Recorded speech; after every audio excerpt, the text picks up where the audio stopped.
حضرت سوید بن غفلہ رضی اللہ تعالیٰ عنہ کہتے ہیں کہ میں ایک سفر میں حضرت زید بن سوحان اور سلمان بن ربیعہ رضی اللہ تعالیٰ عنہ کے ساتھ تھا۔ مجھے ایک چابک ملا جو میں نے اٹھا لیا تو ان دونوں نے مجھ سے کہا کہ اسے پھینک دے۔ میں نے کہا نہیں، اگر اس کا مالک مجھے مل گیا تو اسے دے دوں گا، ورنہ اسے فائدہ اٹھاؤں گا۔ پھر میں حج کے لیے گیا اور مدینے بھی آیا تو میں نے حضرت ابی بن کعب رضی اللہ تعالیٰ عنہ سے سوال کیا۔ انہوں نے کہا مجھے ایک تھیلی ملی تھی جس میں 100 دینار تھے، تو میں نبی صلی اللہ علیہ وسلم کی خدمت میں آیا۔ آپ نے فرمایا 1 سال تک اس کا اعلان کرو۔ چنانچہ میں 1 سال تک اس کا اعلان کرتا رہا۔ پھر آپ کے پاس آیا تو آپ نے فرمایا 1 سال اور اعلان کرو۔ میں نے 1 سال اور اس کا اعلان کیا، پھر آپ کی خدمت میں آیا۔ آپ نے فرمایا 1 سال اور اعلان کرو۔ میں نے 1 سال مزید اس کا اعلان کیا۔ پھر میں آپ کے پاس آیا اور عرض کیا کہ میں نے کوئی ایسا آدمی نہیں پایا جو اسے جانتا ہو۔ تو آپ نے فرمایا ان کی گنتی کو یاد رکھو، اس کی تھیلی اور سربند بھی، اگر اس کا مالک آ جائے تو بہتر، ورنہ ان سے فائدہ اٹھاؤ۔ سلمہ بن کہیل نے کہا مجھے نہیں معلوم کہ اعلان کرنے کا حکم 3 بار دیا یا 1 بار۔ سننے ابو داود حدیث نمبر 1701۔ شعبہ نے مذکورہ بالا حدیث کے ہم معنی روایت کیا۔ اس میں ہے کہ آپ صلی اللہ علیہ وسلم نے فرمایا 1 سال تک اس کا اعلان کرو۔ آپ نے یہ بات 3 دفعہ کہی۔ سلمہ بن کہیل نے کہا مجھے معلوم نہیں کہ اس کا مفہوم 1 سال میں 3 بار اعلان کرنا تھا یا 3 سال تک اعلان کرنا۔ سننے ابو داود حدیث نمبر 1702۔ سلمہ بن کہیل نے اپنی سند سے اسی کے ہم معنی بیان کیا اور اعلان کے بارے میں کہا 2 سال یا 3 سال، اور فرمایا اس کی گنتی کر لو، اس کی تھیلی اور اس کا سربند خوب یاد رکھو۔ مزید کہا پھر اگر اس کا مالک آ جائے اور اس کی گنتی بتا دے اور تھیلی کا سربند بھی تو اس کے حوالے کر دینا۔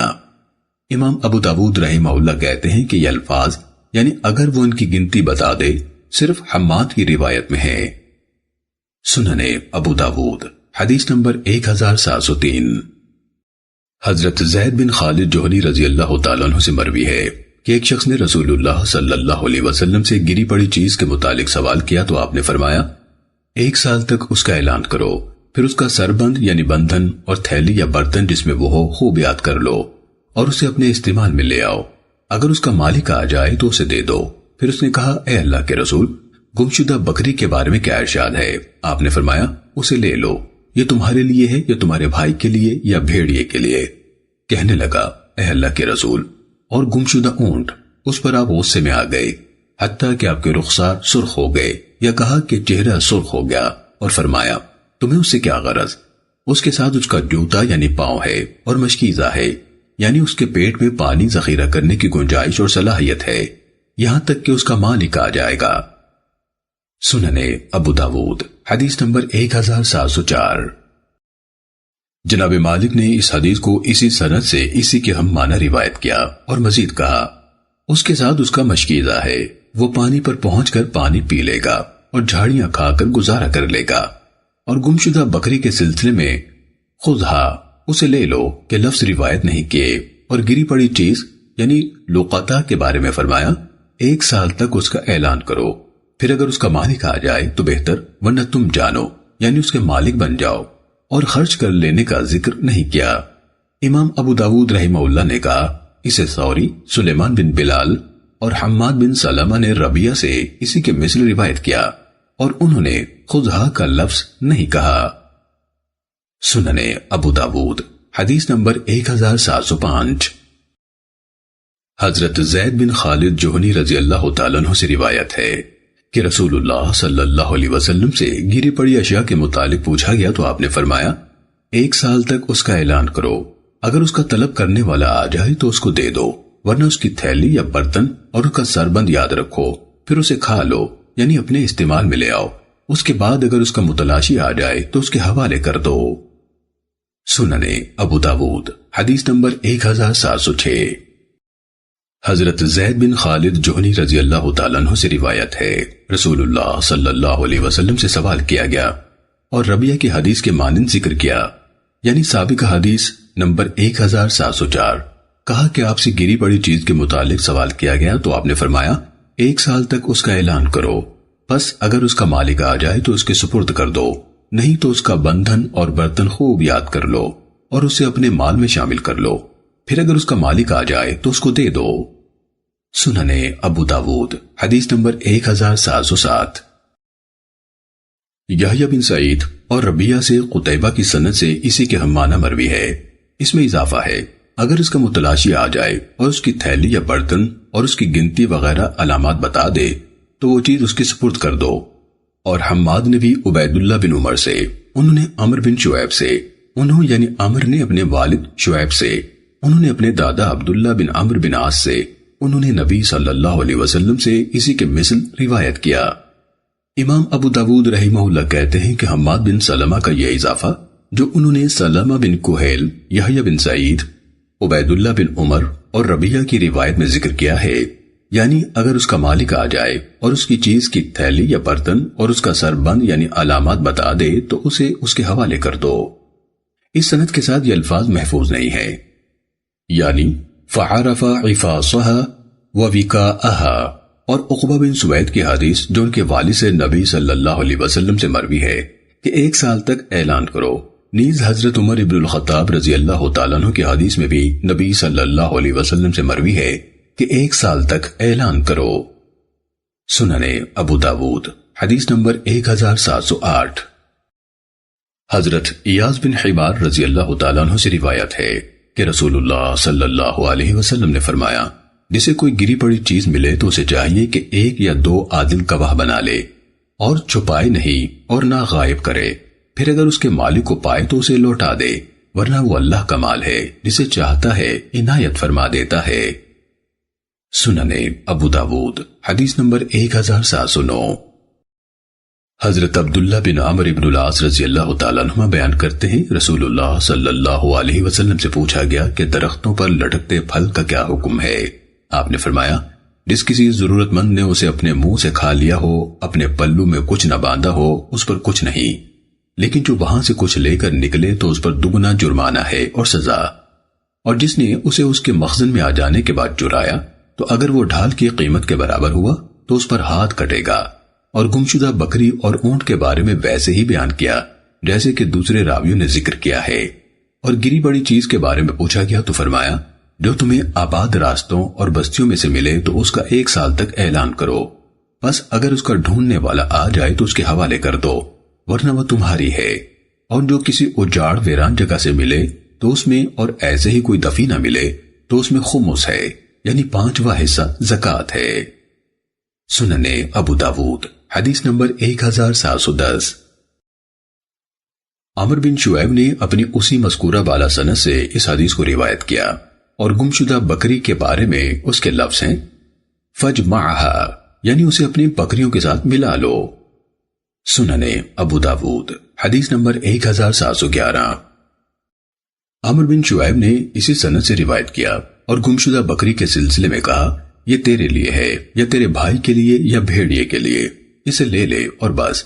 اور اسی طرح اس روایت میں ایوب اور یعقوب بن عطا نے عمر بن شعیب سے، انہوں نے نبی صلی اللہ علیہ وسلم سے فخذھا کا لفظ بیان کیا ہے۔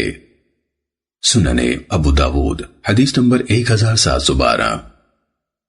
ابن اسحاق عمر بن شعیب سے، وہ عمر اپنے والد سے، وہ اپنے دادا عبداللہ بن عمرو بن عاص رضی اللہ عنہما سے، وہ نبی صلی اللہ علیہ وسلم سے یہی روایت کرتے ہیں تو ان کے لفظ ہیں فَجْمَعْهَا حَتَّى يَأْتِيَهَا بَاغِيهَا، اس کو اپنے مال کے ساتھ ملا لے حتیٰ کہ اس کا متلاشی آ جائے۔ سننے ابو داود حدیث نمبر 1713۔ حضرت ابو سعید خدری رضی اللہ تعالیٰ عنہ سے مروی ہے کہ حضرت علی بن ابی طالب رضی اللہ تعالیٰ عنہ کو 1 دینار ملا، وہ اسے حضرت فاطمہ رضی اللہ تعالیٰ عنہ کے پاس لے آئے۔ حضرت فاطمہ نے اس کے بارے میں رسول اللہ صلی اللہ علیہ وسلم سے دریافت کیا تو آپ نے فرمایا، یہ اللہ عز و جل کا رزق ہے۔ چنانچہ رسول اللہ صلی اللہ علیہ وسلم، حضرت علی اور حضرت فاطمہ رضی اللہ تعالیٰ عنہ نے اس کو کھا لیا۔ اس کے بعد آپ کے پاس ایک عورت آئی جو 1 دینار ڈھونڈتی پھر رہی تھی۔ رسول اللہ صلی اللہ علیہ وسلم نے فرمایا، علی وہ دینار ادا کر دو۔ سننے ابو داود حدیث نمبر 1714۔ بلال بن یحییٰ عبسی حضرت علی رضی اللہ تعالیٰ عنہ سے نقل کرتے ہیں کہ انہیں 1 دینار ملا تو انہوں نے اس سے آٹا خریدا، آٹے والے نے حضرت علی رضی اللہ تعالیٰ عنہ کو پہچان لیا تو اس نے دینار ان کو واپس کر دیا، تو حضرت علی رضی اللہ تعالیٰ عنہ نے وہ لے لیا اور اس میں سے 2 قیراط کاٹ کر ان کا گوشت خریدا۔ سننے ابو داود حدیث نمبر 1715۔ جناب سہل بن سعد کا بیان ہے کہ حضرت علی رضی اللہ تعالیٰ عنہ حضرت فاطمہ رضی اللہ تعالیٰ عنہ کے ہاں گھر میں آئے تو دیکھا کہ حسن اور حضرت حسین رضی اللہ عنہما رو رہے ہیں۔ پوچھا یہ کیوں رو رہے ہیں؟ کہا کہ بھوک کی وجہ سے رو رہے ہیں۔ بس علی گھر سے نکل آئے تو اتفاق سے بازار میں انہیں 1 دینار پڑا مل گیا، تو وہ حضرت فاطمہ رضی اللہ تعالیٰ عنہ کے پاس آئے اور بتایا کہ اس طرح سے ملا ہے۔ انہوں نے کہا فلاں یہودی کے پاس جائیں اور ہمارے لیے آٹا لے آئیں۔ چنانچہ وہ یہودی کے پاس آئے اور اسے آٹا خریدا۔ یہودی نے کہا بھلا آپ وہ شخص کے داماد ہیں جو اپنے آپ کو رسول اللہ کہتا ہے؟ انہوں نے کہا ہاں، تو اس نے کہا دینار اپنے پاس رکھیں اور آٹا لے جائیں۔ حضرت علی رضی اللہ تعالیٰ عنہ وہاں سے چلے آئے اور حضرت فاطمہ کے پاس آٹا لے آئے اور ساری بات بتائی۔ انہوں نے کہا فلاں قصاب کے پاس جائیں اور 1 درہم کا گوشت لے آئیں۔ چنانچہ وہ گئے، اپنا دینار اس کے پاس رہن رکھا اور 1 درہم کا گوشت لے آئے۔ حضرت فاطمہ رضی اللہ تعالیٰ عنہ نے آٹا گوندھا، ہنڈیا چولہے پر رکھی، روٹی پکائی اور اپنے والد علیہ الصلوۃ والسلام کو بلا بھیجا۔ وہ ان کے ہاں تشریف لے آئے تو حضرت فاطمہ رضی اللہ تعالیٰ عنہ نے کہا اے اللہ کے رسول، میں آپ کو بتاؤں، اگر آپ اسے حلال فرمائیں تو ہم اسے کھائیں گے اور آپ بھی ہمارے ساتھ کھائیں گے، اور اس کا حال اس طرح سے ہے۔ آپ صلی اللہ علیہ وسلم نے سن کر فرمایا اللہ کا نام لے کر کھاؤ۔ چنانچہ سب نے کھا لیا۔ ابھی وہ اپنی جگہ یعنی دسترخوان ہی پر بیٹھے تھے کہ ایک لڑکا اللہ اور اسلام کا واسطہ دے کر اپنا گمشدہ دینار ڈھونڈتا پھر رہا تھا، تو رسول اللہ صلی اللہ علیہ وسلم نے حکم دیا اور اسے بلایا گیا۔ آپ نے اس سے پوچھا تو اس نے کہا مجھ سے بازار میں کہیں گرا ہے، تو نبی صلی اللہ علیہ وسلم نے فرمایا اے علی، اس قصاب کے پاس جاؤ اور اسے کہو کہ اللہ کے رسول صلی اللہ علیہ وسلم فرماتے ہیں وہ دینار میرے ہاں بھیج دو اور تمہارا درہم میرے ذمے ہے۔ چنانچہ اس نے دینار بھیج دیا۔ پھر رسول اللہ صلی اللہ علیہ وسلم نے اسے اس غلام کے حوالے کر دیا۔ سننے ابو داود حدیث نمبر 1716۔ حضرت عبد الرحمن بن عثمان تیمی رضی اللہ تعالیٰ عنہ بیان کرتے ہیں کہ رسول اللہ صلی اللہ علیہ وسلم نے حاجیوں کی گری پڑی چیزیں اٹھانے سے منع فرمایا ہے۔ احمد نے روایت کیا کہ ابن وہب نے کہا حاجی کی چیز پڑی رہنے دی جائے حتیٰ کہ اس کا مالک اسے پالے۔ ابن موہب نے اپنی سند میں عن عمر کہا ہے، یعنی اخبرنی عمر نہیں کہا۔ سننے ابو داود حدیث نمبر 1719۔ منذر بن جریر کہتے ہیں کہ میں اپنے والد جریر بن عبداللہ البجلی رضی اللہ تعالیٰ عنہ کے ساتھ بوازیج مقام میں تھا کہ چرواہا گائے لے کر آیا اور ان میں ایک گائے ان کی نہیں تھی۔ حضرت جریر رضی اللہ تعالیٰ عنہ نے پوچھا یہ کیا ہے؟ اس نے کہا بس گایوں کے ساتھ مل گئی ہے، ہمیں معلوم نہیں کہ کس کی ہے۔ تو حضرت جریر رضی اللہ تعالیٰ عنہ نے کہا اسے علیحدہ کر دو، میں نے رسول اللہ صلی اللہ علیہ وسلم سے سنا ہے گمشدہ چیز کو کوئی ضال یعنی گمراہ انسان ہی لیتا ہے۔ سننے ابو داود حدیث نمبر 1720۔ حضرت ابن عباس رضی اللہ تعالیٰ عنہ سے روایت ہے کہ حضرت اقرا بن حابس رضی اللہ تعالیٰ عنہ نے نبی صلی اللہ علیہ وسلم سے پوچھا اے اللہ کے رسول، کیا حج ہر سال ہے یا ایک ہی بار؟ آپ نے فرمایا نہیں، ایک ہی بار ہے، اور جو اس سے زیادہ کرے تو وہ نفل ہے۔ امام ابو داود رحمہ اللہ کہتے ہیں کہ راوی حدیث یعنی ابو سنان، یہ ابو سنان الدولی ہیں۔ عبد الجلیل بن حمید اور سلیمان بن کثیر سبھی زہری سے ابو سنان ذکر کرتے ہیں، صرف اقیل سنان کہتے ہیں، ابو سنان نہیں کہتے۔ سننے ابو داود حدیث نمبر 1721۔ حضرت ابو واقد اللیثی رضی اللہ تعالیٰ عنہ سے منقول ہے کہ میں نے رسول اللہ صلی اللہ علیہ وسلم سے سنا، آپ اپنی ازواج سے حجۃ الوداع میں فرما رہے تھے حج بس یہی ہے، پھر گھر کی چٹائیوں کو لازم پکڑنا ہے۔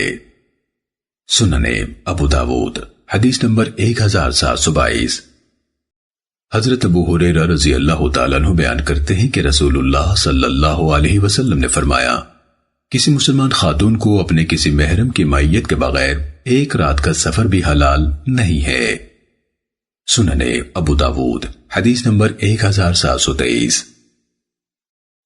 حضرت ابو ہریرہ رضی اللہ تعالیٰ عنہ نبی صلی اللہ علیہ وسلم سے بیان کرتے ہیں کہ آپ نے فرمایا، جو عورت اللہ اور یوم آخرت پر ایمان رکھتی ہے اس کے لیے حلال نہیں ہے کہ ایک دن اور رات کا سفر کرے، اور مذکورہ بالا کے ہم معنی بیان کیا، یعنی اس کا محرم کے بغیر سفر کرنا حرام ہے۔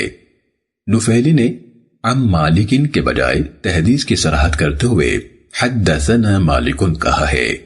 امام ابو داود رحمہ اللہ کہتے ہیں کہ نفیلی اور قعنبی نے سند میں سعید بن ابی سعید کے بعد عن ابی نہیں کہا، نیز ابن وہب اور عثمان بن عمر بھی جناب مالک سے ایسے ہی روایت کرتے ہیں جیسے کہ قعنبی نے کہا ہے، یعنی عن ابی ہی کے بغیر۔ سنن ابو داود حدیث نمبر 1724۔ حضرت ابو ہریرہ رضی اللہ تعالیٰ عنہ سے مروی ہے کہ رسول اللہ صلی اللہ علیہ وسلم نے فرمایا، اور مذکورہ بالا حدیث کی مانند ذکر کیا مگر بریدن کا لفظ کہا، یعنی کسی مسلمان عورت کو اپنے محرم کے بغیر ایک برید کا سفر بھی حلال نہیں۔ سنن ابو داود حدیث نمبر 1725۔ حضرت ابو سعید رضی اللہ تعالیٰ عنہ سے روایت ہے کہ رسول اللہ صلی اللہ علیہ وسلم نے فرمایا، وہ عورت جو اللہ اور آخرت پر ایمان رکھتی ہو اس کے لیے حلال نہیں کہ اپنے باپ، بھائی، خامن، بیٹے یا کسی اور محرم کی معیت کے بغیر 3 دن یا اس سے زیادہ کا سفر کرے۔ سنن ابو داود حدیث نمبر 1726۔ حضرت عبداللہ بن عمر رضی اللہ تعالیٰ عنہما نبی صلی اللہ علیہ وسلم سے بیان کرتے ہیں کہ آپ نے فرمایا، عورت اپنے محرم کے بغیر 3 دن کا بھی سفر نہ کرے۔ سنن ابو داود حدیث نمبر 1727۔ حضرت عبداللہ بن عمر رضی اللہ تعالیٰ عنہما سے روایت ہے کہ وہ اپنی لونڈی کو اپنے ساتھ بٹھا کر لے جاتے تھے، اس کا نام صفیہ تھا، وہ ان کے ساتھ مکے کا سفر کرتی تھی۔ سنن ابو داود حدیث نمبر 1728۔ حضرت ابن عباس رضی اللہ تعالیٰ عنہما سے مروی ہے کہ لوگ حج کو آتے مگر زادیرہ ساتھ نہ لاتے تھے۔ ابو مسعود نے کہا کہ اہل یمن یا کچھ اہل یمن حج کے لیے آتے مگر زادیرہ ساتھ نہ لاتے اور کہتے کہ ہم متوکل لوگ ہیں، بس اللہ تعالیٰ نے یہ آیت نازل فرمائی، وَتَزَوَّدُوا فَإِنَّ خَيْرَ زَادِ التَّقْوَى، زادیرہ یعنی خراجات سفر ساتھ لے کر چلو، اس لیے کہ بہترین توشہ تقوی یعنی سوال سے بچنا ہے۔ سنن ابو داود حدیث نمبر 1730۔ حضرت ابن عباس رضی اللہ تعالیٰ عنہما بیان کرتے ہیں کہ رسول اللہ صلی اللہ علیہ وسلم نے فرمایا، جو حج کرنا چاہے تو چاہیے کہ جلد ہی کر لے۔ سنن ابو داود حدیث نمبر 1732۔ جناب ابو امامہ تیمی بیان کرتے ہیں کہ میں سفر میں کرائے کی سواریاں چلایا کرتا تھا تو بعض لوگوں نے مجھ سے کہا تیرا حج نہیں ہے۔ میں حضرت ابن عمر رضی اللہ تعالیٰ عنہما سے ملا اور ان سے پوچھا کہ اے ابو عبد الرحمن، میں سفر حج میں کرائے پر سواریاں چلاتا ہوں اور کچھ لوگ مجھے کہتے ہیں کہ تیرا حج نہیں ہے۔ تو حضرت ابن عمر رضی اللہ تعالیٰ عنہما نے جواب دیا، کیا تم احرام نہیں باندھتے ہو اور تلبیہ نہیں پڑھتے ہو؟ کیا بیت اللہ کا طواف نہیں کرتے ہو؟ عرفات سے نہیں لوٹتے ہو اور جمرات کو کنکریاں نہیں مارتے ہو؟ میں نے کہا کیوں نہیں، سب کچھ کرتا ہوں۔ انہوں نے فرمایا، بلا شبہ تیرا حج صحیح ہے۔ ایک شخص نبی صلی اللہ علیہ وسلم کی خدمت میں آیا تھا اور اس نے بالکل یہی سوال کیا تھا جیسے کہ تم نے مجھ سے کیا ہے، تو رسول اللہ صلی اللہ علیہ وسلم خاموش ہو رہے اور اس کو جواب نہیں دیا تھا حتیٰ کہ یہ آیت کریمہ نازل ہوئی، لیس علیکم جناح ان تبتغوا فضلا من ربکم، تم پر کوئی گناہ اور حرج نہیں کہ اپنے رب کا فضل تلاش کرو۔ رسول اللہ صلی اللہ علیہ وسلم نے اس کو بلا بھیجا اور اس پر یہ آیت پڑھی اور فرمایا تیرا حج صحیح ہے۔ سنن ابو داود حدیث نمبر 1733۔ حضرت عبداللہ بن عباس رضی اللہ تعالیٰ عنہ سے روایت ہے کہ لوگ پہلے یعنی قبل الاسلام حج کے دنوں میں مینا، عرفات، سوق ذی المجاز اور ایام حج میں خرید و فروخت کیا کرتے تھے۔ اسلام لانے کے بعد انہوں نے احرام باندھے ہوئے خرید و فروخت میں حرج سمجھا تو اللہ سبحانہ وتعالی نے یہ آیت اتاری، لیس علیکم جناح ان تبتغوا فضلا من ربکم فی مواسم الحج، تم پر کوئی حرج یا گناہ نہیں کہ ایام حج میں اللہ کا فضل تلاش کرو۔ عبید بن عمیر نے بیان کیا کہ وہ فی مواسم الحج کے اضافے کے ساتھ مصحف میں پڑھا کرتے تھے۔ سنن ابو داود حدیث نمبر 1734۔ حضرت عبداللہ بن عباس رضی اللہ تعالیٰ عنہما سے مروی ہے کہ لوگ پہلے زمانے میں حج کے دوران میں خرید و فروخت کیا کرتے تھے، اور مذکورہ بالا کے ہم معنی روایت کیا مواسم الحج تک۔ سنن ابو داود حدیث نمبر 1735۔ حضرت ابن عباس رضی اللہ تعالیٰ عنہما سے منقول ہے کہ رسول اللہ صلی اللہ علیہ وسلم مقام روحہ پر تھے کہ آپ کو ایک قافلے والے ملے۔ آپ نے انہیں سلام کہا اور پوچھا کون لوگ ہو؟ انہوں نے کہا ہم مسلمان ہیں۔ انہوں نے پوچھا آپ کون لوگ ہیں؟ صحابہ رضی اللہ عنہم نے کہا یہ اللہ تعالیٰ کے رسول ہیں۔ تو ایک عورت نے جلدی سے اپنے بچے کو بازو سے پکڑا اور اپنے ہودج سے باہر نکالا اور بولی اے اللہ کے رسول، کیا اس کے لیے حج ہے؟ آپ نے فرمایا ہاں، اور تیرے لیے اجر ہے۔ سنن ابو داود حدیث نمبر 1736۔ حضرت عبداللہ بن عمر رضی اللہ تعالیٰ عنہما سے مروی ہے، فرماتے ہیں کہ رسول اللہ صلی اللہ علیہ وسلم نے اہل مدینہ کے لیے ذوالحلیفہ یعنی موجودہ آبار علی، اہل شام کے لیے جحفہ، اہل نجد کے لیے قرن المنازل کے مقامات متعین فرمائے تھے، اور مجھے یہ خبر بھی پہنچی ہے کہ آپ نے اہل یمن کے لیے یلملم متعین کیا تھا۔ سنن ابو داود حدیث نمبر 1737۔ حماد عمر بن دینار سے، وہ طاؤس سے، وہ ابن عباس رضی اللہ عنہما سے، اور ابن طاؤس یعنی عبداللہ اپنے باپ طاؤس سے، وہ ابن عباس رضی اللہ عنہما سے روایت کرتے ہیں۔ ان دونوں یعنی عمر بن دینار اور عبداللہ بن طاؤس نے کہا کہ رسول اللہ صلی اللہ علیہ وسلم نے میقات یعنی مقامات مقرر فرمائے تھے۔ ان دونوں میں سے ایک نے کہا کہ اہل یمن کے لیے یلملم، اور دوسرے نے کہا الملم۔ آپ صلی اللہ علیہ وسلم نے فرمایا یہ مقامات ان جگہوں کے رہنے والوں کے لیے ہیں، اور دوسری جگہوں کے ان لوگوں کے لیے بھی جو یہاں سے گزریں، جو کہ حج اور عمرہ کی نیت رکھتے ہوں، اور جو ان سے ورے یعنی مکے کی جانب مقیم ہوں۔ ابن طاووس نے کہا وہ وہیں سے احرام باندھے جہاں سے وہ سفر شروع کریں، حتیٰ کہ اہل مکہ اپنے شہر اور گھر ہی سے احرام باندھ کر نکلیں۔ سنن ابو داود حدیث نمبر 1738۔ حضرت عائشہ رضی اللہ تعالیٰ عنہ سے روایت ہے رسول اللہ صلی اللہ علیہ وسلم نے اہل عراق کے لیے ذات عرق کا مقام متعین فرمایا تھا، یعنی احرام کے لیے۔ سنن ابو داود حدیث نمبر 1739۔ جناب حارث بن عمرو سہمی رضی اللہ تعالیٰ عنہ بیان کرتے ہیں کہ میں رسول اللہ صلی اللہ علیہ وسلم کی خدمت میں حاضر ہوا جبکہ آپ منی یا عرفات میں تھے۔ لوگوں نے آپ کو گھیر رکھا تھا۔ بدوی لوگ آپ علیہ الصلوۃ والسلام کے پاس آتے تھے، جب آپ کا چہرہ انور دیکھتے تو کہتے یہ تو مبارک چہرہ ہے۔ حارث بیان کرتے ہیں کہ آپ نے اہل عراق کے لیے مقام ذات عرق کو میقات مقرر فرمایا۔ سنن ابو داود حدیث نمبر 1742۔ حضرت عائشہ رضی اللہ تعالیٰ عنہ بیان کرتی ہیں کہ اسماء بنت امیس رضی اللہ تعالیٰ عنہ زوجہ ابو بکر صدیق رضی اللہ تعالیٰ عنہ نے شجرے کے مقام پر محمد بن ابی بکر رضی اللہ تعالیٰ عنہ کو جنم دیا، تو رسول اللہ صلی اللہ علیہ وسلم نے ابو بکر رضی اللہ تعالیٰ عنہ سے فرمایا اسے چاہیے کہ غسل کر کے احرام باندھ لے۔ سنن ابو داود حدیث نمبر 1743۔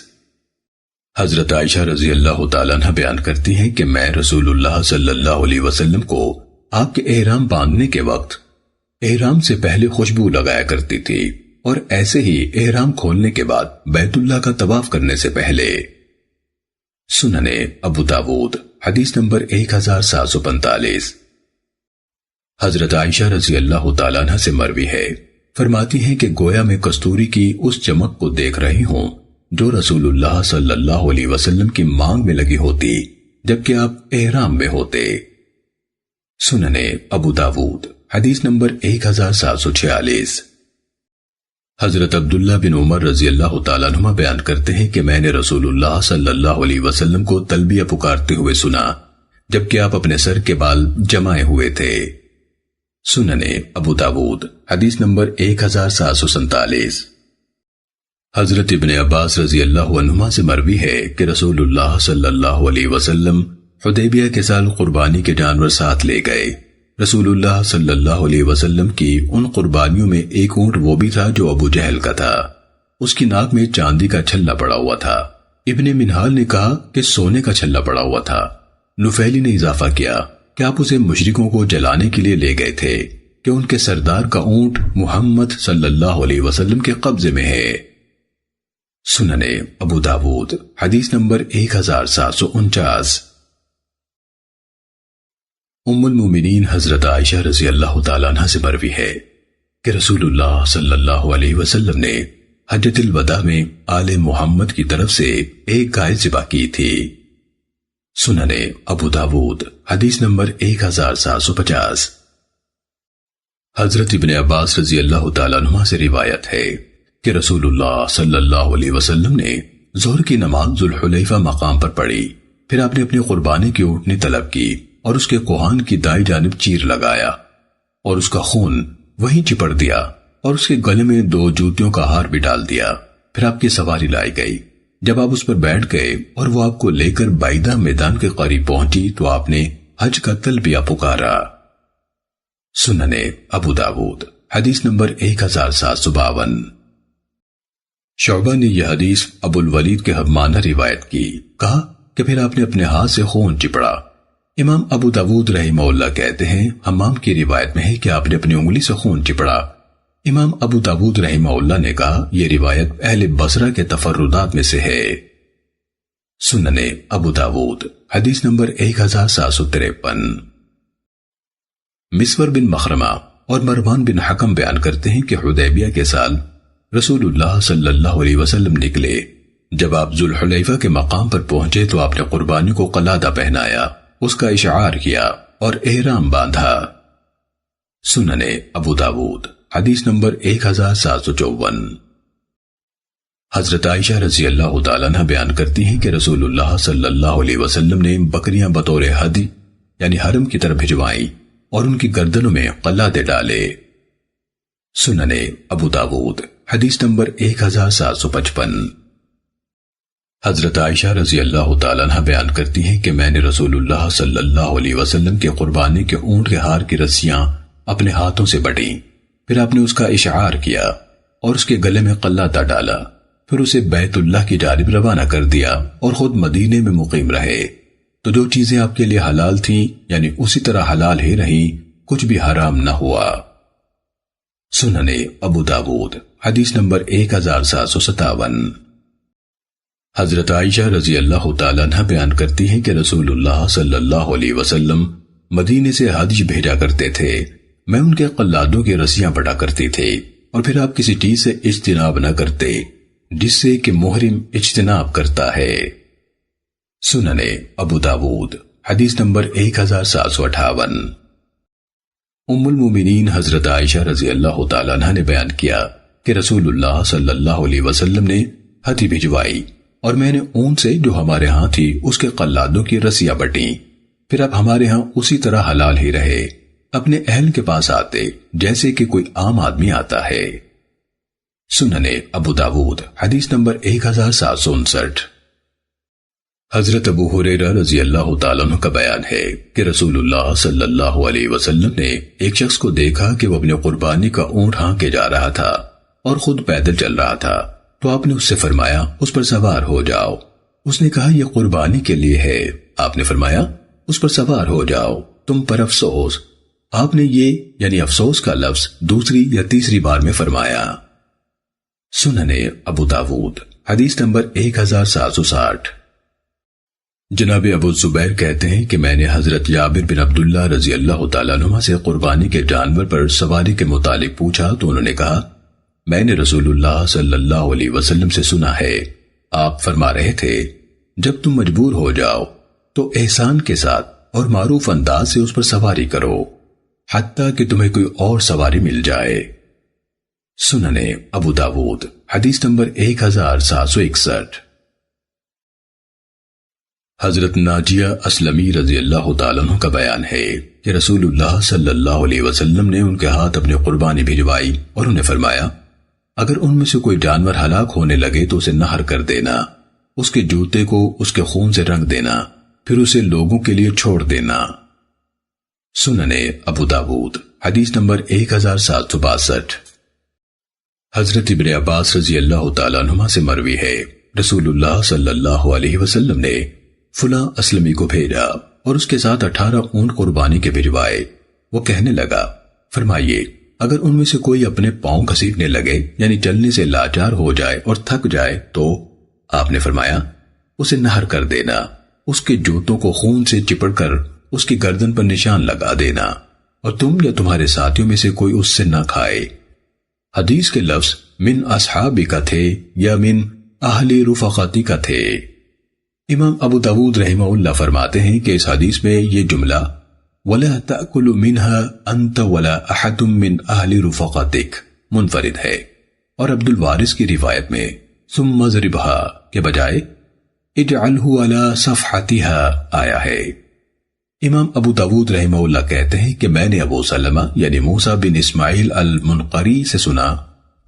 امام ابو داود رحمہ اللہ کہتے ہیں کہ میں نے ابو سلمہ یعنی موسیٰ بن اسماعیل المنقری سے سنا، وہ کہتے تھے کہ جب تم نے حدیث کی سند اور اس کے معنی صحیح اور درست طور پر بیان کر دیے تو کافی ہے، الفاظ بدلنے سے کوئی فرق نہیں پڑتا، یعنی روایت بالمعنی جائز ہے۔ سننے ابو داود حدیث نمبر 1763۔ حضرت عبداللہ بن قرط رضی اللہ تعالیٰ عنہ بیان کرتے ہیں کہ نبی صلی اللہ علیہ وسلم نے فرمایا، اللہ تبارک و تعالیٰ کے ہاں سب سے بڑھ کر عظمت والا دن یوم النحر یعنی 10 ذی الحج کا دن ہے، اس کے بعد یوم القر یعنی 11 ذی الحج ہے۔ عیسیٰ نے ثور سے نقل کیا کہ یہ دوسرا دن ہوتا ہے، اور بیان کیا کہ رسول اللہ صلی اللہ علیہ وسلم کے سامنے 5 یا 6 اونٹنیاں لائی گئیں تو وہ آپ کے قریب ہونے لگیں کہ آپ اسی سے ابتدا کریں۔ جب وہ سب نہر ہو گئیں اور پہلوؤں کے بل گر پڑیں تو آپ نے آہستہ سے کچھ فرمایا جو میں نہ سمجھ سکا۔ میں نے ساتھ والوں سے پوچھا کہ آپ نے کیا فرمایا ہے، تو بتایا کہ جو چاہے کاٹ لے جائے یعنی گوشت۔ سننے ابو داود حدیث نمبر 1765۔ جناب زیاد بن جبیر کہتے ہیں کہ میں مینا میں حضرت عبداللہ بن عمر رضی اللہ تعالیٰ عنہ کے ساتھ تھا کہ وہ ایک آدمی کے پاس سے گزرے اور وہ اپنی اونٹنی کو نہر کرنا چاہ رہا تھا، جبکہ وہ بیٹھی ہوئی تھی، تو حضرت ابن عمر رضی اللہ تعالیٰ عنہ نے فرمایا اسے کھڑی کرو، ایک پاؤں بندھا ہوا ہو، یہی محمد صلی اللہ علیہ وسلم کی سنت ہے۔ سننے ابو داود حدیث نمبر 1768۔ حضرت علی رضی اللہ تعالیٰ عنہ فرماتے ہیں کہ رسول اللہ صلی اللہ علیہ وسلم نے مجھ سے فرمایا کہ میں آپ کے اونٹوں کے پاس کھڑا ہو جاؤں جبکہ وہ نہر کیے جا رہے تھے، اور ان کے چمڑے اور جھول تقسیم کر دوں، قصاب کو ان میں سے کوئی شے نہ دوں۔ انہوں نے بتایا کہ قصاب کی مزدوری ہم اپنے پاس سے دیا کرتے تھے۔ سننے ابو داود حدیث نمبر 1769۔ حضرت عبداللہ بن عمر رضی اللہ تعالیٰ عنہ نے کہا، تم لوگ اس میدان بیضا کے بارے میں رسول اللہ صلی اللہ علیہ وسلم کے متعلق غلط کہتے ہو۔ آپ نے تو مسجد ہی کے پاس تلبیہ پکارنا شروع کر دیا تھا، یعنی ذوالحلیفہ کی مسجد کے پاس سے۔ سننے ابو داود حدیث نمبر 1771۔ حضرت عبید بن جریج کہتے ہیں کہ میں نے حضرت عبداللہ بن عمر رضی اللہ تعالیٰ عنہ سے کہا، اے ابو عبد الرحمن، میں آپ کو 4 کام کرتے ہوئے دیکھتا ہوں، آپ کا کوئی ساتھی یہ نہیں کرتا۔ انہوں نے کہا، اے ابن جریج وہ کیا ہے؟ انہوں نے کہا، میں نے آپ کو دیکھا ہے کہ آپ دوران طواف میں بیت اللہ کے صرف 2 کونوں یمانیین یعنی حجر اسود اور رکن یمانی کو ہاتھ لگاتے ہیں، اور آپ کو دیکھا ہے کہ آپ ایسے چمڑے کی جوتی پہنتے ہیں جس پر بال نہیں ہوتے، اور آپ کو دیکھا ہے کہ زرد رنگ استعمال کرتے ہیں یعنی کپڑوں میں یا بالوں میں بطور خضاب کے، اور میں نے آپ کو دیکھا ہے کہ جب آپ مکے میں ہوں تو لوگ چاند دیکھتے ہی احرام باندھ لیتے ہیں، مگر آپ 8ویں ذوالحجہ کو احرام باندھتے ہیں۔ حضرت عبداللہ بن عمر رضی اللہ تعالیٰ عنہ نے جواب دیا، جہاں تک دوران طواف میں ارکان کو چھونے کا تعلق ہے تو میں نے رسول اللہ صلی اللہ علیہ وسلم کو دیکھا ہے کہ آپ صرف دونوں یمانی ارکان کو ہی چھوتے تھے، یعنی حجر اسود اور رکن یمانی کو، اور بے بال چمڑے کے جوتے، تو میں نے رسول اللہ صلی اللہ علیہ وسلم کو دیکھا ہے کہ آپ کا جوتا ایسے چمڑے کا ہوتا تھا جس پر بال نہ ہوتے تھے، اور آپ اس میں وضو بھی کر لیا کرتے تھے، تو میں ایسے ہی جوتے پہننا پسند کرتا ہوں۔ اور رہا زرد رنگ، تو میں نے رسول اللہ صلی اللہ علیہ وسلم کو دیکھا ہے کہ آپ اس سے رنگتے تھے، لہذا میں بھی اس سے رنگنا پسند کرتا ہوں۔ رہا احرام اور تلبیہ، تو میں نے رسول اللہ صلی اللہ علیہ وسلم کو نہیں دیکھا کہ آپ اپنی سواری کے کھڑے ہونے سے پہلے تلبیہ پکارتے ہوں۔ سننے ابو داود حدیث نمبر 1772۔ حضرت انس رضی اللہ تعالیٰ عنہ بیان کرتے ہیں کہ رسول اللہ صلی اللہ علیہ وسلم نے مدینے میں ظہر کی نماز 4 رکعت ادا فرمائی اور ذوالحلیفہ میں عصر کی 2 رکعتیں پڑھیں اور یہیں رات گزاری حتیٰ کہ صبح ہو گئی۔ پھر جب آپ اپنی سواری پر سوار ہوئے اور وہ آپ کو لے کر سیدھی کھڑی ہو گئی تو آپ نے تلبیہ پکارا۔ سننے ابو داود حدیث نمبر 1773۔ حضرت ابن عباس رضی اللہ تعالیٰ عنہ بیان کرتے ہیں کہ ام حکیم زباعہ بنت زبیر بن عبد المطلب رضی اللہ تعالیٰ عنہ رسول اللہ صلی اللہ علیہ وسلم کی خدمت میں حاضر ہوئی اور کہا، اے اللہ کے رسول، میں حج کا ارادہ رکھتی ہوں تو کیا شرط کر لوں؟ فرمایا ہاں۔ کہنے لگی تو کیسے کہوں؟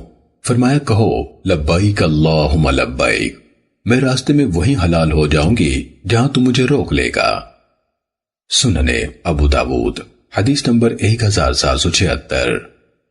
حضرت عائشہ رضی اللہ تعالیٰ عنہ روایت کرتی ہیں کہ رسول اللہ صلی اللہ علیہ وسلم نے حج افراد کیا تھا۔ سننے ابو داود حدیث نمبر 1777۔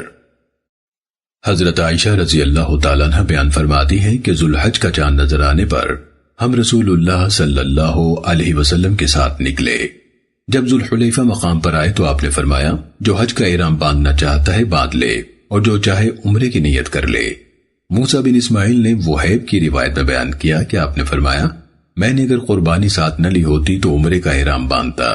اور حماد بن سلمہ کی روایت میں کہا، اور میں حج کا احرام باندھ رہا ہوں کیونکہ میرے ساتھ قربانی ہے۔ آگے روایت بیان کرنے میں سب راوی متفق ہیں۔ عائشہ رضی اللہ تعالیٰ عنہ کہتی ہیں کہ میں ان افراد میں سے تھی جنہوں نے عمرے کا احرام باندھا، پھر راستے میں ایک جگہ مجھے حیض شروع ہو گیا۔ رسول اللہ صلی اللہ علیہ وسلم میرے ہاں تشریف لائے اور میں رو رہی تھی۔ آپ نے پوچھا کیوں رو رہی ہو؟ میں نے کہا میں چاہتی ہوں کہ اس سال نہ آئی ہوتی تو اچھا تھا۔ آپ نے فرمایا اپنا عمرہ چھوڑ دو، اپنے بال کھول لو اور کنگھی کر لو۔ موسیٰ نے کہا اور حج کی نیت کر لو، اور سلیمان نے کہا اور اسی طرح کرو جیسے کہ مسلمان اپنے حج میں کرتے ہیں۔ الغرض جب حج سے واپسی کی رات آئی تو رسول اللہ صلی اللہ علیہ وسلم نے عبد الرحمن بن ابی بکر رضی اللہ عنہما یعنی عائشہ کے بھائی کو حکم دیا تو وہ انہیں تنعیم لے گئے۔ موسیٰ نے مزید کہا، پس انہوں نے عمرے کا احرام باندھا یعنی اپنے پہلے عمرے کے بدلے، پھر بیت اللہ کا طواف کیا۔ الغرض اللہ نے ان کا عمرہ اور حج پورا کرا دیا۔ ہشام کہتے ہیں کہ اس صورت میں کوئی ہدی یعنی فدیہ وغیرہ نہ ہوا۔ امام ابو داود رحمہ اللہ کہتے ہیں کہ موسیٰ نے حماد بن سلمہ کی روایت میں مزید کہا، پھر جب بطحا کی رات آئی یعنی منی میں اقامت کی رات تو حضرت عائشہ رضی اللہ تعالیٰ عنہ پاک ہو گئی تھیں۔ سننے ابو داود حدیث نمبر 1778۔ ام المومنین حضرت عائشہ رضی اللہ تعالیٰ عنہ بیان کرتی ہیں کہ ہم حجۃ الوداع کے سال رسول اللہ صلی اللہ علیہ وسلم کے ساتھ نکلے۔ ہم میں سے بعض نے عمرے کا احرام باندھا، بعض نے حج اور عمرے کا، اور بعض نے صرف حج کا، جبکہ رسول اللہ صلی اللہ علیہ وسلم نے حج کا احرام باندھا تھا۔ تو جنہوں نے حج یا حج اور عمرے کا احرام باندھا تھا وہ قربانی کے دن یعنی یوم النحر 10 ذی الحج تک حلال نہ ہوئے۔ سننے ابو داود حدیث نمبر 1779۔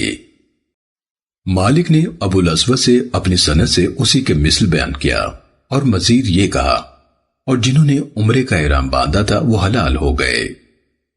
سننے ابو داود حدیث نمبر 1780۔ ام المومنین حضرت عائشہ رضی اللہ تعالیٰ عنہ بیان کرتی ہیں کہ ہم حجۃ الوداع میں رسول اللہ صلی اللہ علیہ وسلم کے ساتھ نکلے۔ ہم نے عمرے کا احرام باندھا، پھر آپ نے فرمایا جس کے ساتھ حدی ہے وہ عمرے کے ساتھ حج کا تلبیہ بھی کہے، اور وہ حلال نہیں ہوگا حتیٰ کہ ان دونوں سے فارغ ہو۔ سو میں مکے آئی تو حیض کی کیفیت میں تھی، میں نے بیت اللہ کا طواف نہیں کیا اور نہ صفا مروہ کی سعی کی۔ میں نے رسول اللہ صلی اللہ علیہ وسلم سے اس کی شکایت کی تو آپ نے فرمایا اپنا سر کھول لو، کنگھی کر لو اور حج کا احرام باندھ لو اور عمرہ چھوڑ دو۔ فرماتی ہیں چنانچہ میں نے ایسے ہی کیا، پھر جب ہم نے حج پورا کر لیا تو رسول اللہ صلی اللہ علیہ وسلم نے مجھے میرے بھائی عبد الرحمن بن ابی بکر رضی اللہ عنہما کے ساتھ تنعیم بھیجا اور میں نے عمرہ کیا، اور آپ نے فرمایا یہ تیرے اس عمرے کے بدلے ہے۔ وہ بیان کرتی ہیں کہ میں مکے پہنچنے کے بعد جن لوگوں نے عمرے کا احرام باندھ رکھا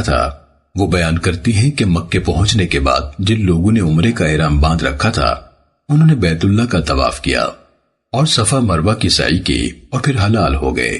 ان لوگوں نے مینا سے واپسی کے بعد حج کے لیے ایک اور طواف کیا، یعنی طواف افاضہ صدر زیارہ، مگر جن لوگوں نے حج اور عمرے کا اکٹھے احرام باندھا تھا یعنی حج قران کا، تو انہوں نے صرف ایک ہی طواف کیا۔ امام ابو داود رحمہ اللہ کہتے ہیں کہ اسے ابراہیم بن سعد اور معمر نے ابن شہاب سے اسی کی مانند روایت کیا ہے۔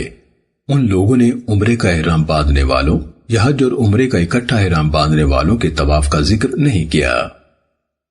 سننے ابو داود حدیث نمبر 1781۔ حضرت عائشہ رضی اللہ تعالیٰ عنہ بیان کرتی ہیں کہ ہم نے حج کا تلبیہ کہا، حتیٰ کہ جب ہم مقام صرف پر پہنچے تو مجھے حیض آ گیا۔ رسول اللہ صلی اللہ علیہ وسلم میرے ہاں تشریف لائے تو میں رو رہی تھی۔ آپ نے پوچھا عائشہ کیوں رو رہی ہو؟ میں نے کہا مجھے حیض آ گیا ہے، کاش میں حج کے لیے نہ آئی ہوتی۔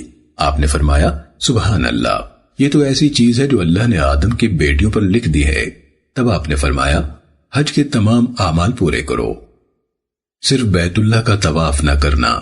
چنانچہ جب ہم مکے میں داخل ہوئے تو رسول اللہ صلی اللہ علیہ وسلم نے فرمایا جو اپنے اس احرام کو عمرے کا بنانا چاہے بنا لے، سوائے اس کے جس کے پاس قربانی ہو۔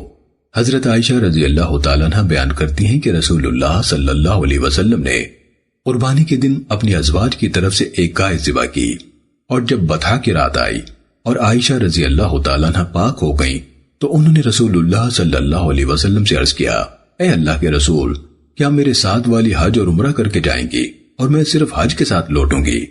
تو رسول اللہ صلی اللہ علیہ وسلم نے عبد الرحمن بن ابی بکر رضی اللہ عنہما کو حکم دیا، وہ انہیں تنعیم لے گئے اور ان یعنی عائشہ رضی اللہ تعالیٰ عنہ نے عمرے کا تلبیہ کہا۔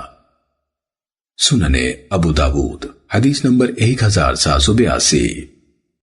حضرت عائشہ رضی اللہ تعالیٰ عنہ بیان کرتی ہیں کہ ہم رسول اللہ صلی اللہ علیہ وسلم کے ساتھ نکلے، ہم صرف حج سمجھ رہے تھے، مگر جب ہم مکے پہنچے اور بیت اللہ کا طواف کیا تو رسول اللہ صلی اللہ علیہ وسلم نے حکم دیا کہ جو شخص قربانی ساتھ نہیں لایا وہ حلال ہو جائے۔ چنانچہ وہ لوگ جو قربانیاں ساتھ نہیں لائے تھے حلال ہو گئے۔ سننے ابو داود حدیث نمبر 1783۔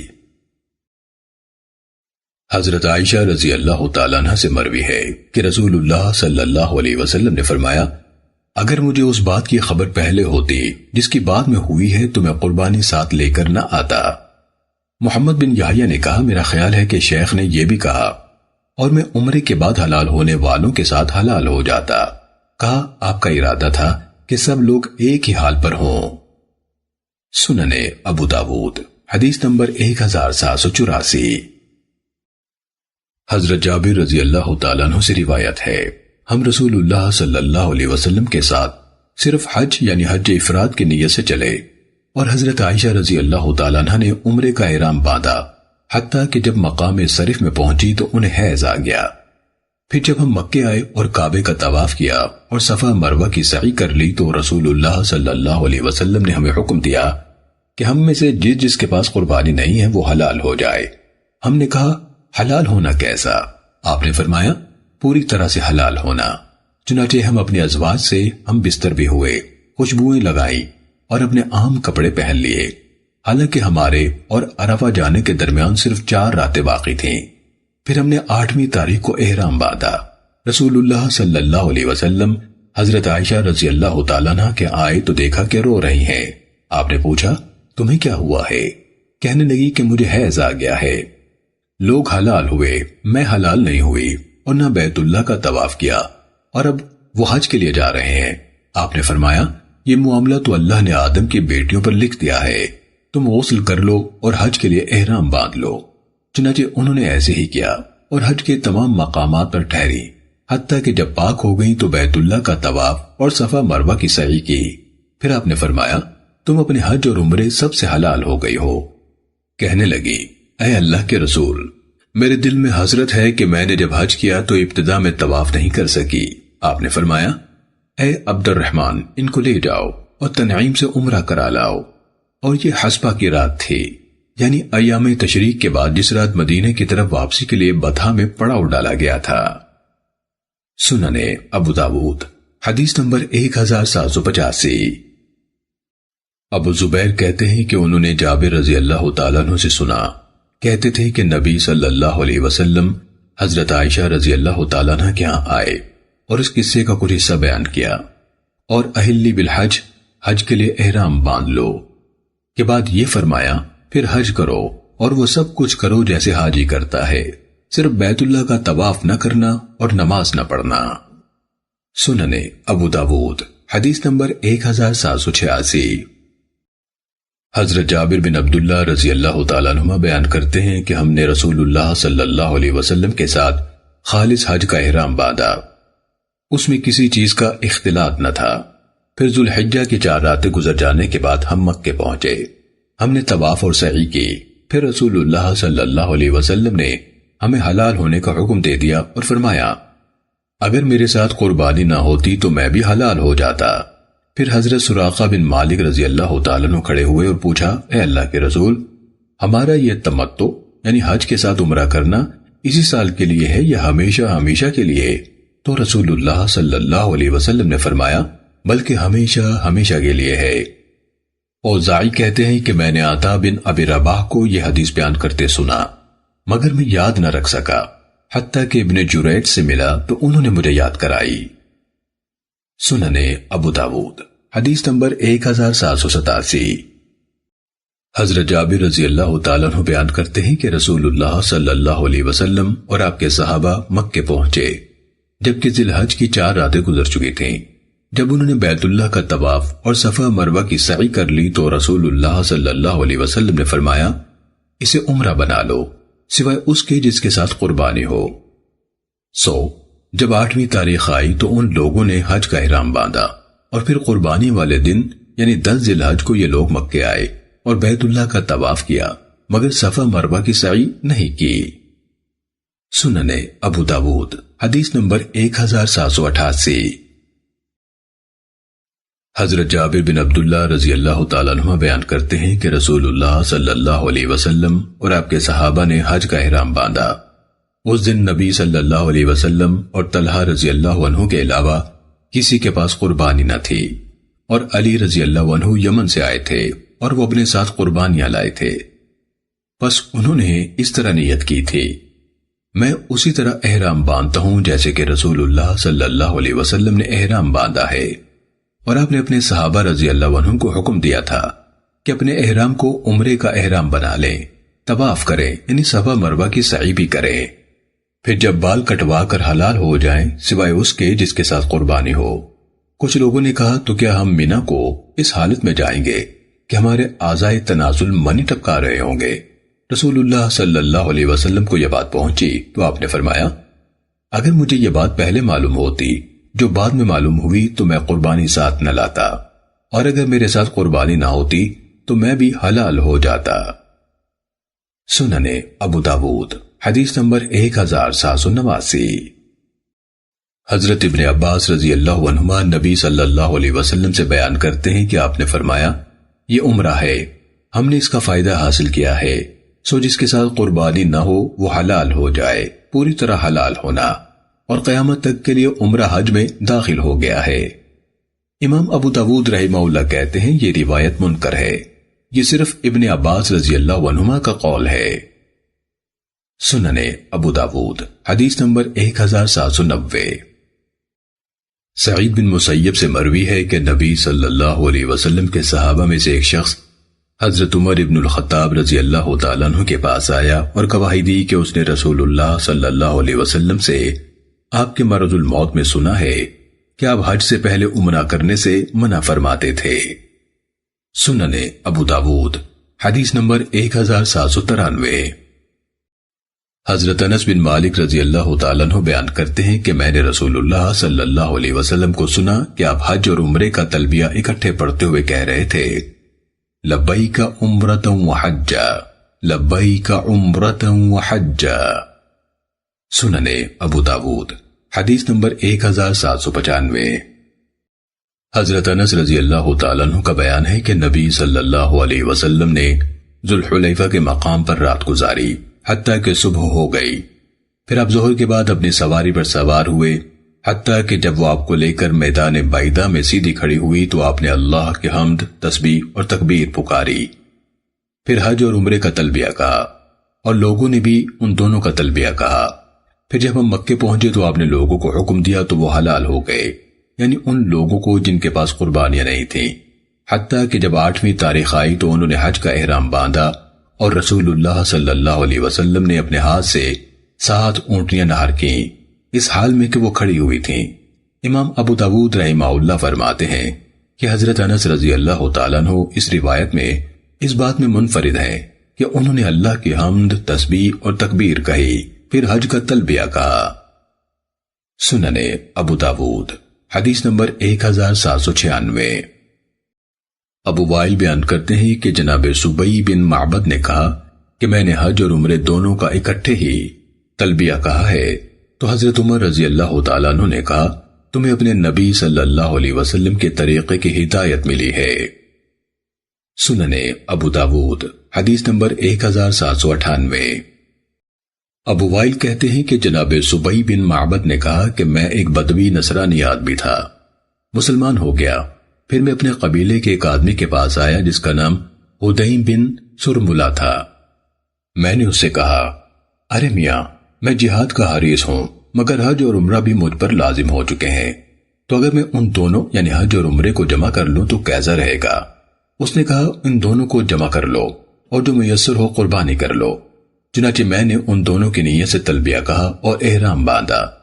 جب میں عزیب مقام پر پہنچا تو مجھے سلمان بن ربیہ اور زید بن سوحان ملے اور میں حج اور عمرے دونوں کا تلبیہ پکار رہا تھا، تو ان میں سے ایک نے دوسرے سے کہا یہ اپنے اون سے زیادہ سمجھدار نہیں ہے، یعنی بے وقوف ہے کہ حج اور عمرے کا اکٹھے تلبیہ پکار رہا ہے۔ سبئی بیان کرتے ہیں کہ ان کی اس بات سے گویا مجھ پر پہاڑ ٹوٹ پڑا، حتیٰ کہ میں عمر ابن الخطاب رضی اللہ تعالیٰ عنہ کے پاس آیا اور ان سے کہا اے امیر المومنین، میں ایک بدوی نصرانی آدمی تھا اور مسلمان ہو گیا، جہاد پر جانے کا حریص ہوں، مگر میں نے دیکھا کہ حج اور عمرہ بھی مجھ پر واجب ہو چکا ہے، تو میں اپنی قوم کے ایک آدمی کے پاس آیا۔ اس نے مجھے کہا کہ حج اور عمرے کو اکٹھا کر لو اور جو میسر ہو قربانی کر لو۔ چنانچہ میں نے ان دونوں کا اکٹھے تلبیہ پکارا ہے، تو حضرت عمر رضی اللہ تعالیٰ عنہ نے مجھے فرمایا تمہیں تمہارے نبی صلی اللہ علیہ وسلم کے طریقے کی ہدایت ملی ہے۔ سننے ابو داود حدیث نمبر 1799۔